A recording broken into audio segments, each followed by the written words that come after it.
To see the first movies cost only a penny, about what it took to buy an apple, some nails, a roll, or a piece of candy. But they didn't appear on a silver screen.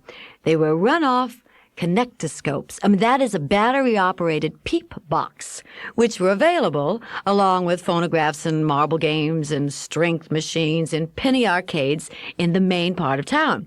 Now, the connectoscope, invented in 1899, was easy to operate. You simply put a penny in the coin slot, turn the crank, and then, as the film rolled, you saw a little show lasting about a minute. Fatima doing her belly dance, or horses galloping along a road, or trains heading down the track toward you. Thomas A. Edison designed the connectoscope, but he regarded it as a mere toy.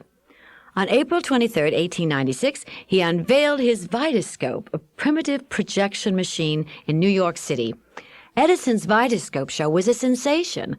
When a white screen descended from above, the lights went down, and some living pictures began appearing on the screen, and the audiences were stunned at first and then spellbound. Soon after Edison's New York show, vaudeville theaters began acquiring Vitascopes and making the new moving pictures as integral part of their daily bills. In 1902, a Los Angeles enterpriser threw out all the connectoscopes and turned his whole arcade into a place for projecting pictures on the screen, and he called it the Electric Theater. 3 years later, 2 exhibitors in McKeesport, Pennsylvania, converted their store into a fancy theater and began advertising a 20-minute film show, accompanied by piano and phonograph music for only 5 cents. They also coined a name for their theater, Nickelodeon.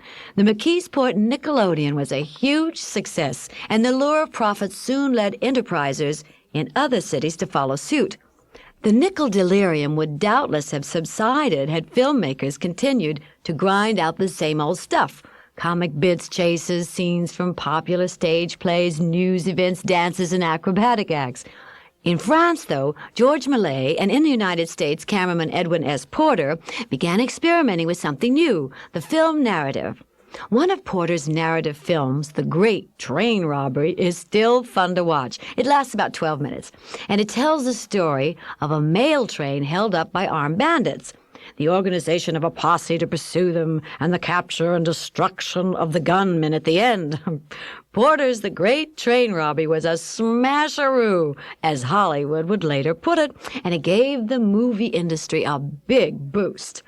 The first movie kiss between stage stars May Irwin and John C. Rice came in 1896 and produced a storm.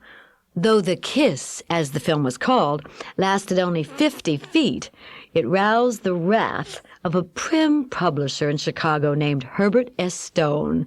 "Neither participant is physically attractive," he exclaimed, "and the spectacle of their prolonged pasturing each other's lips was hard to bear."